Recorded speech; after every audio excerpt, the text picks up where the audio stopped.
Hello and welcome to the end of attempt 1 of the Great Khan achievement. So, by the way I phrased that, you can probably guess that there is an attempt 2 and it should have gone up at the same time as this video.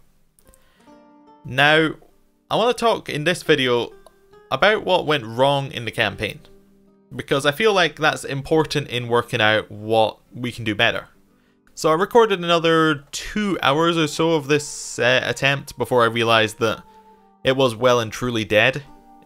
There wasn't any sign of life. So, what happened in those 2 hours? Well, our leader refused to die for another 20 or so years, which put us in a situation where pretty much had to conquer at max speed, which he was doing. We were able to get all of this within about 10 years. And then there was a problem in that I realized that we needed to kill Russia. Like, because I was working out how much we would need to actually get off Russia to get the achievement. And what we need to get off Russia is all of the pink bit. Well, I assume we only need to get the pink bit because it's the only region that says Russia. Well, this bit also says some Alright, yeah, that says Russian region. So the pink bit. Problem was, we weren't actually able to get all of this. We weren't able to get all of this in one war. That was easy to work out. I mean, look how many forts they have. Like, each of those would take a long time to siege, which Russia has a lot of manpower. They have their capital in this area, a lot of high development provinces. It was going to take a while to actually get Russia to do it. Like, we weren't going to be able to take it in one war, for instance, because we would have to siege down all of these and hold them while Russia continually had their massive manpower advantage, bring in troops all the time. We would have to slowly pick at Russia, which would mean multiple wars, which would mean, like, we'd have to do multiple wars over the 100 years. We also, to add another problem into this, would have to go to war with Sweden, because they hold a bit of the Russian region. And this would be a big problem, because to get to actually go to war with Sweden, we need a border with Sweden. And to take these provinces, we need to be able to core them, which means, realistically, we'd have to have this province here, or like one of these 3 provinces, right? To be able to take these 2. And that would mean that we'd have to get to that point in Russia, then get the war of Sweden, and take all of this, while also having troops going along here, taking all of China.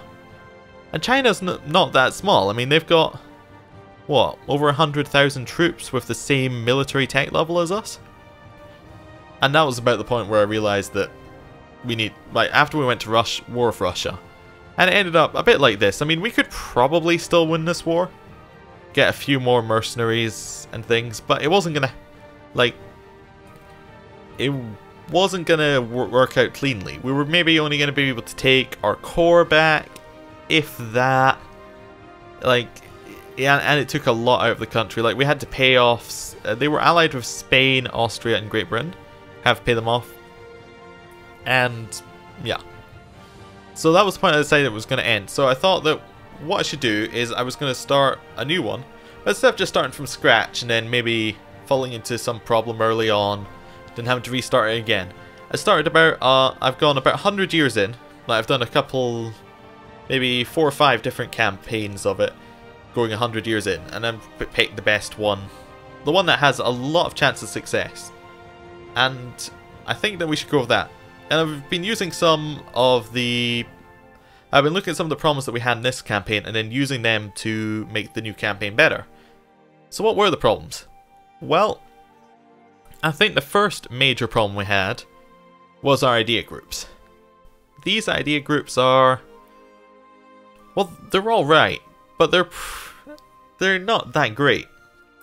Like, they would be fine if you were maybe a Western nation. These would be a little bit better, because you would be able to take a lot more idea, like, you would have all these idea groups much earlier. But when we got these idea groups, like, economic as the first idea group is pretty bad, actually. Because what does it give you? It gives you tax modifier, it gives you build cost, interest, monthly autonomy change. That's alright, I like that one. Land maintenance modifier, production efficiency and development cost. Now, what use are those, like, to fighting a war?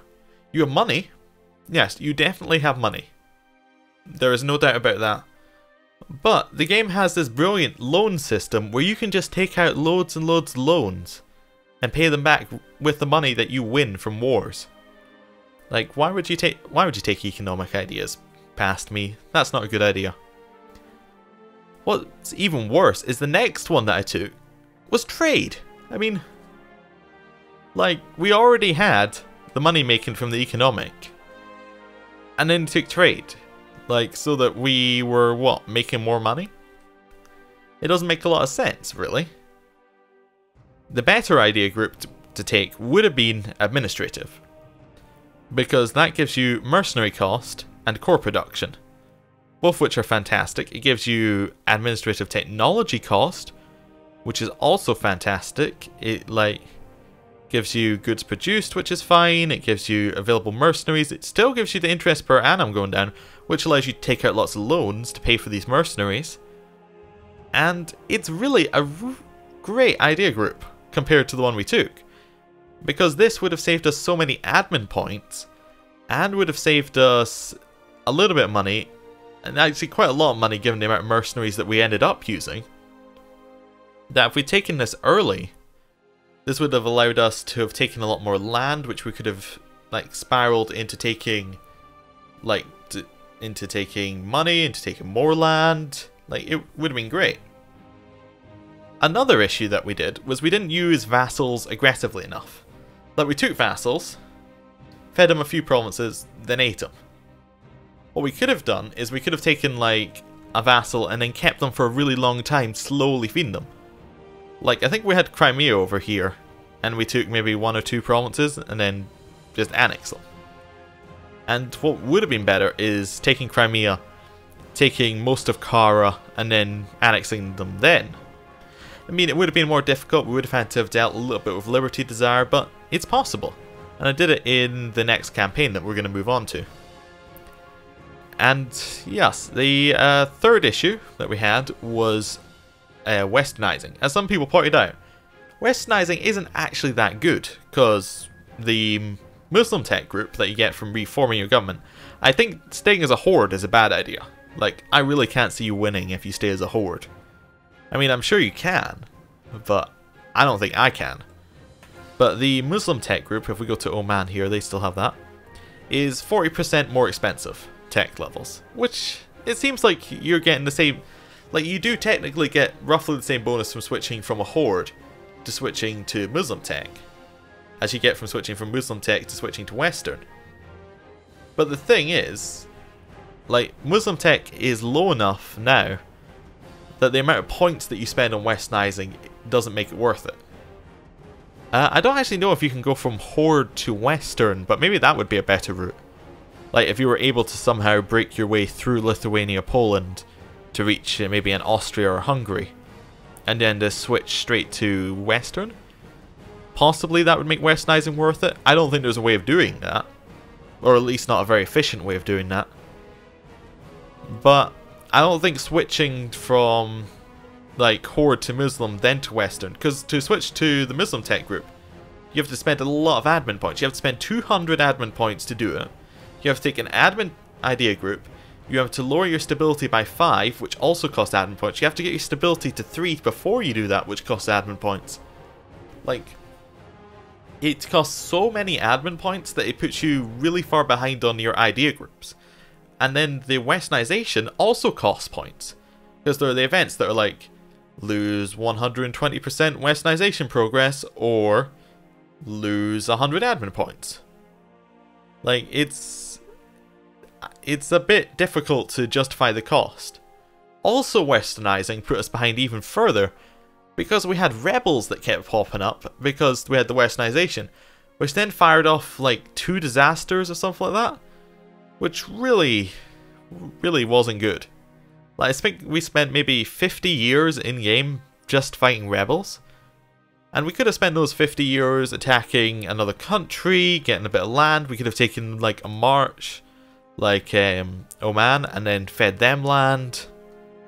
It was a dark time in the campaign.